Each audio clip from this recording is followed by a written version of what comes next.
Semua pengetahuan datang dari pengalaman. Oh, berarti dia itu kebalikan rasionalis ya? Nah,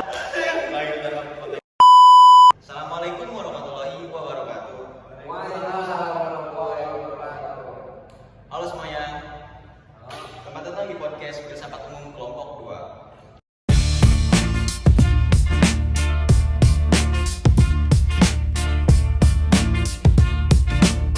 Nah, saya Muhammad Ilham Ramadan dan hari ini kita akan mengobrol santai tapi berbobot lah tentang salah satu masa penting dalam sejarah filsafat, yaitu zaman Renaissance. Topik kita hari ini akan bahas tokoh besar René Descartes ya. Perkembangan rasionalisme setelahnya dan juga bagaimana Inggris merespon dengan empirisme. Saya di sini sudah ditemani dua narasumber yang sangat pokoknya mah. Yang pertama ada Ahmad Fairuz dan juga Afdal Fitra Al-Ansari. Halo semuanya, semangat banget bahas topik kali ini. Ya, langsung saja kita mulai dari René Descartes. Pak Is bisa jelasin siapa sih Descartes itu dan kenapa dia penting, sangat-sangat penting di zaman Renaissance ini?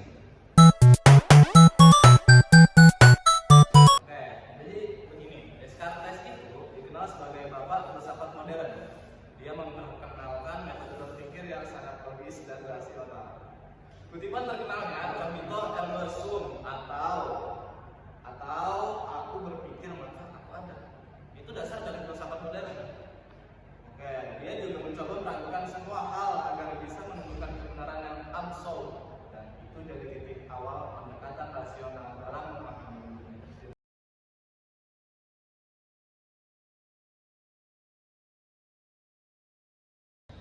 Oh, berarti dia itu mulai dari keraguan ya? Ya betul saudara Ilham. Tadinya disebut keraguan metodis, bahkan eksistensinya sendiri dia ragukan. Sampai akhirnya kesimpulan, aku berpikir maka aku ada. Itu muncul sebagai fondasi yang tak terbantahkan. Logika banget ya. Dia juga ahli matematika kan? Betul sekali. Dia punya kontribusi besar di matematika dan ilmu alam juga.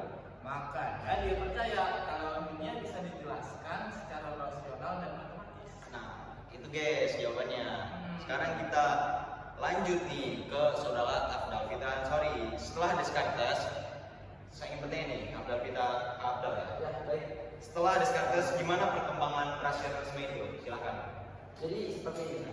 Setelah Descartes muncul tokoh-tokoh rasionalis besar seperti Spinoza dan Leibniz. Mereka memperluas ide Descartes tentang penggunaan akal sebagai hal utama memahami realitas.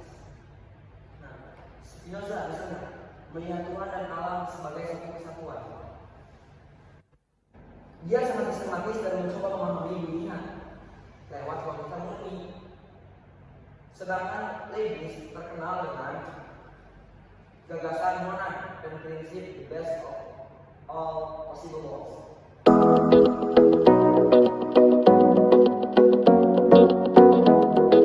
Oh, jadi jika seperti itu, apa perbedaannya mereka dengan Descartes? Nah, sebenarnya itu Descartes masih membagi realitas jadi dua, pikiran dan tubuh. Tapi Spinoza dan Leibniz lebih radikal. Mereka melihat realitas sebagai satu sistem yang sepenuhnya bisa dipahami oleh akal, tanpa harus bergantung pada pengalaman indrawi. Jadi Jawaban yang sangat-sangat wow ya. Oke banget. Glowing banget. Oke, lanjut kita geser ke Liga Inggris nih.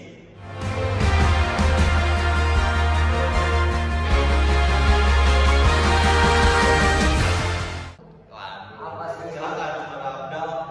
Saya ingin bertanya kepada Anda. Saya akan lontarkan satu pertanyaan lagi. Seperti biasa, satu pertanyaan ya.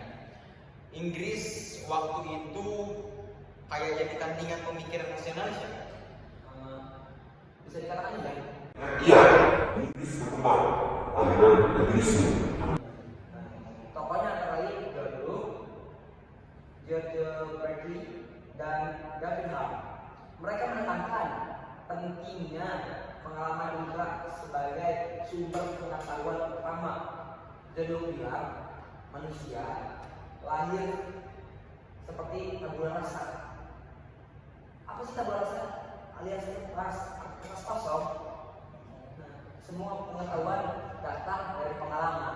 Oh, berarti dia itu kebalikan rasionalis ya? Nah, itu banget.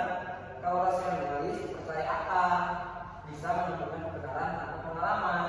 Nah, jadi kalau empiris percaya bahwa akal hanya mengolah kayak datang dari pengalaman. Gitu. Ham, David Ham bahkan sampai pada titik skeptis soal sebab akibat, dia bilang, gini dia bilang, kita akan pernah benar-benar melihat sebab akibat, cuma biasa aja. Jadi seperti itu ya, jadi terbiasa gitu ya. Oh, jadi coba saya kan tadi Abdal kita ini sudah ya. Kita lanjut ke sebelah saya narasumbernya, yaitu Ahmad Faiz Fairuz. Coba bagaimana itu menurutmu soal perbedaan dua aliran ini? Apakah berbeda atau sama saja? Menurut saya ya, dua-duanya ini penting. Rasionalisme kasih fondasi logis, tapi empirisme menjaga kita tetap grounded sama kenyataan. Seperti itu. Bahkan di filsafat modern, Bu, itu dua pendekatan ini saling melengkapi. Ilmu pengetahuan juga banyak menggabungkan keduanya.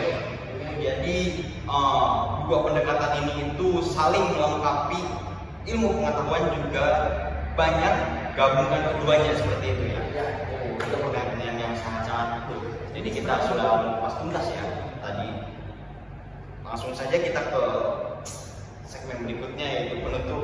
Ini tuh sangat menarik banget sih bagi saya. Pembahasan hari ini kita udah bahas mengenai Descartes dan dasar pikirannya, lanjut ke pengembangan rasionalisme tadi, dan akhirnya respon dari Inggris lewat empirisme. Kalau boleh ditarik kesimpulannya, seperti apa?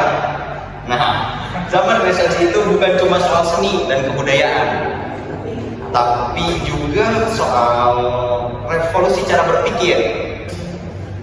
Dari sinilah lahir fondasi bagi filsafat dan sains modern.